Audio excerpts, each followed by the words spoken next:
November, so this is the time of year that I get all grizzly and butch, and you can donate in the link below. But right now, we're getting our asses kicked 43-21. When it gets to like the end of the fucking game, you can hear a pin drop in the bar. I'm gonna be the only asshole that's loud as shit.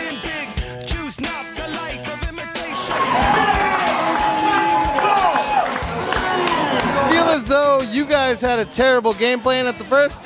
Hillman ran the ball fucking 24/7, and I really think that fucked you guys. I think you would have gave it to Manning, and it would have been a whole lot different game. You guys were prepared for snow and shitty field conditions, and you guys were ready to run it, and I don't know. I don't know how it was gonna go, but it went our way today. That's all. Broncos did not show up for one of the biggest games of the season, and I think it's probably a coaching issue. I just feel like we weren't prepared. And I mean, this is definitely one of the games you would circle on the schedule at the beginning of the season. And for some reason, this game and the game earlier in Seattle, it just seemed like we didn't show up and play our game, and I'm disappointed, but I'm hoping we can bounce back from it. Anybody who says the same old Browns, I said it before, I'll say it again. If this is the same old Browns, fuck you. Gotta come watch it. St. Felix, Hollywood, baby. Hollywood Browns backers official chapter.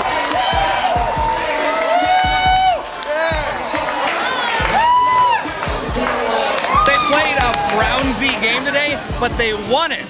Every time they play a Brownsy game, they lose, but they've won Brownsy games. Closed it out. That's all the proof you Closed need. it out. I don't care how we win. Just win the goddamn game, and we won the goddamn game. The Browns are 5-3. That's all I know. If you told me before the season started we'd be 5-3, I'd say you're crazy.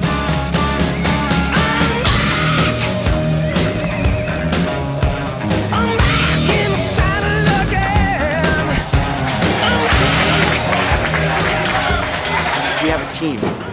It's like somebody steps up every week, and the message to the team is, you just pick up the player next to you. Foles got hurt during the end of the first quarter. Then Sanchez came in, threw it down like we knew he would, and we came out with a W today. We on top, baby. We on top. Dallas is in second. We on top, and life is good. It was actually pretty scary because we were back and forth the entire game, but thank God the Washington Redskins have RG3, and we know that he is the most overrated quarterback in the NFL. RG3, we really support him, we like him, but he's very fragile. He's not really a football player. He's a track star that's like a really good athlete who can throw the ball well. So what do? Do you trade him? I guess you give him another shot, whatever. If he doesn't do what he's supposed to be doing, then you try to get some value out of him, and then maybe trade him. Remember like a couple years ago when Tom Brady tore his knee up against Kansas City and they changed the rules about hitting quarterback behind the below knees? They do the same thing. They protect RG3 like that because he's a punk-ass bitch and they think that he's like the savior to the fucking whole league. So he has these hits that aren't even hits. He complains and they throw flags on him. He's a little bitch, man. Asiata had 3 touchdowns. And a 2-point conversion. Teddy Bridgewater looked like a quarterback that could play in the league, which was pretty dope. Being from Maryland, crab cakes, what else is popular if you're going to go to a Baltimore Ravens game in Baltimore? We have Old Bay on all of the tables with the popcorn, the fries, the Old Bay wings. We have the crab pretzel, everything you need, we have it here. Barbecue. Everybody knows about it. I'd say Arthur Bryant's, Jack Stack. I got seafood gumbo, I got crawfish etouffee, I got red beans and rice. Tom's Home Cooking. Yeah, and 5 points, that shit's good. Off Welton, that's my favorite spot. At Dinkytown, go to the library, sit in the library, and order the chicken fingers with french fries. It's nothing special, but the atmosphere is awesome because it's a walking distance from the Gopher Stadium. Seafood, baby. Seafood. Motherfucking lobster. That shit ass, what is that lobster out here? I don't even know what that lobster is out here. Thing don't have any claws. I made chili and cornbread, and that's because I'm from Tennessee. Best place in Philly to get a cheesesteak. If you're gonna go touristy, you're gonna go Pat's. But I say Jim's or Chickies and Pete's all the way.